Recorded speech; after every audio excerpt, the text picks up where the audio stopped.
আলোচনা করব কাশি। কাশি হলে কিভাবে সারাবেন বা কি ওষুধের পত্রের প্রয়োজন হবে, এখন আসেন তা জেনে নিই।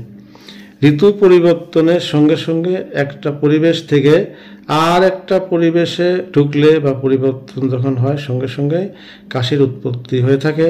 তার জন্য কাশতে কাশতে কাশির ধমকে অনেকের প্রস্রাব পর্যন্ত হয়ে যায়, আবার কাশতে কাশতে বমিও হয়ে যায়।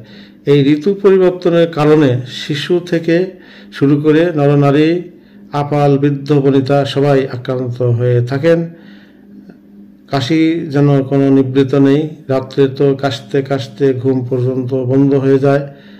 আবার কারো কারো শুলে কাশি বৃদ্ধি পায়, তখন সে ঘুমাতে পারে না, বিছানায় যেয়ে বালিশ পিঠের নিচে দিয়ে হেলান দিয়ে রাত কাটায়।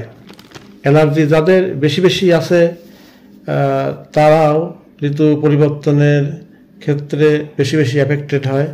তাছাড়া সবাই কিছু না কিছু আক্রান্ত তো হয়ই, তবে অ্যালার্জি রোগীরা এই আবহাওয়া পরিবর্তন সহ্য করতে পারে না, কাশিতে বেশি বেশি ভোগে। দর্শকবৃন্দ, এই আবহাওয়া পরিবর্তনে শিশুরাও কিন্তু বেশি বেশি আক্রান্ত হয়। আর এরকম আক্রান্ত হলে নানা রকম ওষুধপত্র, বিভিন্ন সিরাপ ব্যবহার করে যখন সারাতে পারে না, তখন হাই অ্যান্টিবায়োটিক ইনজেকশন দেওয়ার প্রয়োজন হয়ে পড়ে, তবু যেন কাশি নিবৃত্ত হতে চায় না। আবার যারা ধূমপান করে তারাও কিন্তু ধূমপানের কারণে সর্বক্ষণ তো কাশতে ভোগেই, আর ঋতু বা আবহাওয়া পরিবর্তন হওয়াতেও আরও বেশি বেশি করে ভোগে আমাদের দেশ বাংলাদেশ। তাই আমরা 6 ঋতুর স্বাদ গ্রহণ করতে পারি। অন্যান্য দেশে তো এরকম আবহাওয়া নেই, সেখানে সচরাচর 2টা ঋতু বা কোনো কোনো দেশে একটা ঋতুতে সবাই বসবাস করার অভ্যস্ততা থাকে। সেই দেশের জনগণের তাদের এরকম ঋতু পরিবর্তনের যে ভোগান্তি তা থাকে না, তাই তারা এরকম সমস্যা পড়ে না। আর আমাদের দেশে এতগুলো ঋতুর পরিবর্তনের কারণে আমরা এই জাতীয় রোগে বেশি বেশি ভুগি।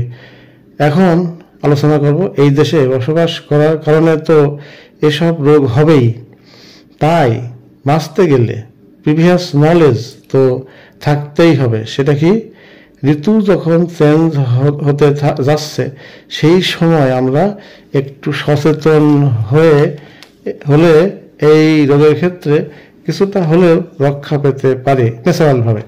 যেমন ঠান্ডা থেকে যখন গরম আবহাওয়ায় আসছি তখন একটু সচেতন হয়ে বেশি করে ঠান্ডা পানির ব্যবহার থেকে বিরত থাকলে হয়তো বা এই কাশির মতো কষ্টের উপসর্গ হবে না। তারপর গরম ঋতু পুরোপুরি শুরু হয়ে গেলে শরীর আবার যখন আবহাওয়া সহ্য করার মতো ক্ষমতা ফিরে পাবে, তখন বেশি বেশি ঠান্ডা পানির ব্যবহার করলেও শরীরের সহ্য ক্ষমতা বেড়ে এই ধরনের কাশির উদ্বেগ হবে না। এখন বলি চিকিৎসা কি।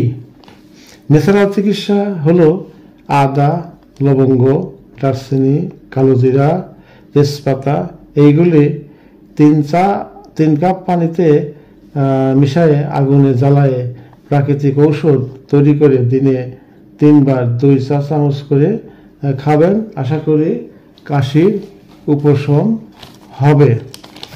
দর্শকবৃন্দ, আরও চিকিৎসা আছে, তার কথা বলি, মন দিয়ে শোনেন। সেটা হলো হোমিও চিকিৎসা, যা অতি সহজেই টুটকাভাবে সেরে যাবে। কোনো সিরাপ, অ্যান্টিবায়োটিক লাগবে না।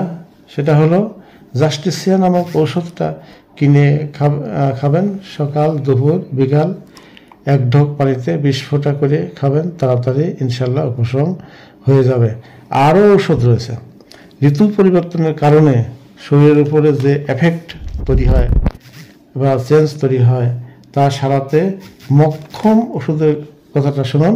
মক্ষম ওষুধটা হলো হোমিও ওষুধ অ্যাকোনাইট ন্যাপেলাম 200 বা অ্যাকোনাইট ন্যাপ 200 নামের ওষুধ। সকাল বিকাল 1 ঢোক পানিতে 2 ফোঁটা করে খেলে আশা করি সেই এফেক্টটা সেরে যাবে বা কাশি সেরে যাবে। দর্শকবৃন্দু, কাশি যার হয়েছে সেই জানে কাশির কি জ্বালা, কি যন্ত্রণা।